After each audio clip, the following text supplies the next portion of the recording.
इन्होंने लौंडे को सिर पे बिठा रखा है। आप इनको समझाते क्यों नहीं? मैं किस किस को समझाऊं? कोई लौंडे को सिर पे बिठा के तो देखे।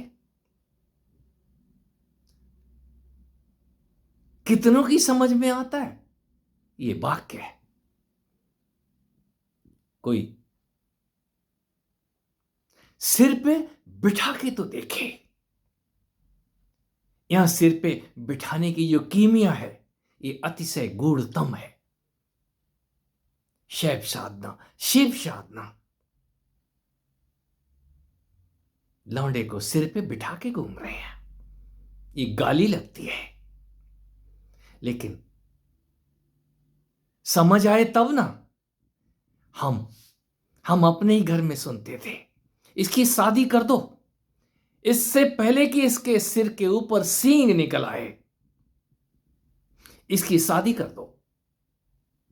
मैं 12 साल का, मात्र 11 और 12 साल का था, तब से मेरा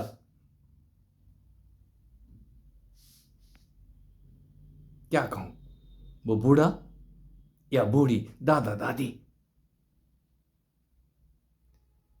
शादी कर दो।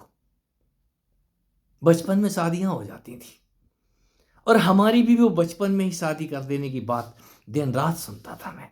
उससे पहले इसके सींग निकल आए। ये सींग निकलना क्या था? कहीं किसी को वो सींग, वो अपना शिव तत्व याद तो आ जाए, जो सींग आपके पीड़ा का कारण है। हमको हमको काम सताता है।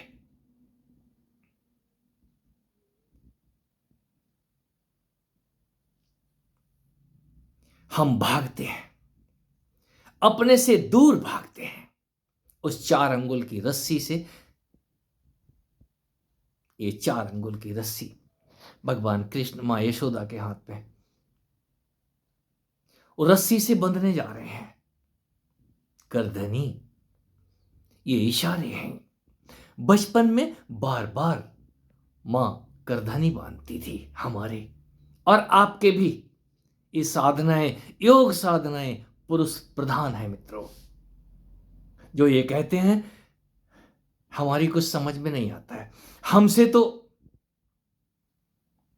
कुछ भी नहीं होता है। ब्रह्मचर्य अद्वितीय है। ब्रह्मचर्य काम से संबंधित है। आपने काम को क्या समझ रखा है? हम जानते कितना है? हे अर्जुन, इस काम को तू बलपूर्वक मार डाल, बलपूर्वक तू मार के तो देख। और वो मौका भी मिलता है। गीता शास्त्र है, उस शास्त्र में शस्त्र लगे हुए हैं। काटपीट करना तो आ जाए। बलपूर्वक मारने की कीमिया यदि देखनी है तो जरा महाभारत ढंग से पढ़ो, जिसमें वो शिव साधना कराते हैं। 1 साल तक शिव जी को प्रसन्न करो। मैं याद दिलाता हूं, जिसने भी ये साधनाएं की हैं तो सबसे पहले उसका काम से सामना होता है। कोई काम से ऊपर उठ के ही कहीं राम की यात्रा की तरफ चलता है। श्याम समझ ही तब आएंगे जब आपकी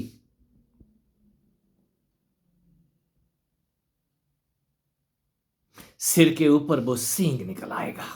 इसी सिर के ऊपर वो सींग, खंबा, शिवलिंग आपको अनुभूत होगा। और वो अनुभूति 24 घंटे रहेगी, सदा बनी रहने वाली खुमारी, जिसको वो आपकी भाषा में सहस्रार से ऊर्जा उठती हुई नजर आती है, निकलती हुई नजर आती है। हमारा क्या सहस्रार खुल गया है? सहस्रार खुल नहीं गया है। वो जो ऊर्जा निकल रही है ऊपर को, वो इशारा भर है। आपकी समझ में आ जाए तो अपने को समझाना, दूसरे को नहीं। जो ये पूछने में दूसरा सर्टिफिकेट देगा, दूसरा कोई सर्टिफिकेट दे भी देगा, उस सर्टिफिकेट को लेके खुश मत हो जाओ, ये अंतहीन यात्रा है। इस यात्रा में इतना ज्यादा मनमोहक माया जाल है जिसमें मां तो है ही, माया में आप उलझ के रह जाएंगे। यदि आप माया को मां मां की लीला जानने लग गए, वो कराती है, वो खिलाती है, वो आपको दर्शन और दृश्य तो समझाती ही है, आपको उन गूढ़तम साधनाओं से गुजारती है। कोई भी एक साधना करके सिद्ध बन सकता है, लेकिन ये सिद्धि फेंकना सीखो। इन सिद्धियों के आगे कहीं मां खड़ी हुई है, वो परम शिव खड़े हैं, विष्णु खड़े हैं, वो ब्रह्मा बत। ये ज्ञान अंततः आपको भक्त बना देगा। फिर अपने ही सिर के ऊपर आप लोटा लौटते नजर आओगे। नहाने के लिए बाहर नहीं, आपका वो नलका काफी है, आपको वो लोटा भर जल काफी है। आप बूंद बूंद टपकाते नजर आओगे अपने ही स्तन रूपी शिवलिंग के ऊपर। इस शीश के ऊपर ये जटाएं गूंथने की जो प्रथा थी, वो आज भी कारगर है। जूड़ा ऊपर कोई क्यों है, ये मांग नीचे से ऊपर कोई क्यों भरी जाती है, ये सब के सब आपके अंदर के रहस्य थे और हैं। जब कोई समझ जाता है तो समझ के अपने ही सवालों को समझ के अपने ही उत्तरों को पाता है। तो कहे किसको। कोई लड़के को शीश पे बिठाता है, लड़की को कोई नहीं बिठाता, यहां लड़के को ही शीश पे बिठाया जाता है। आप कितना समझे,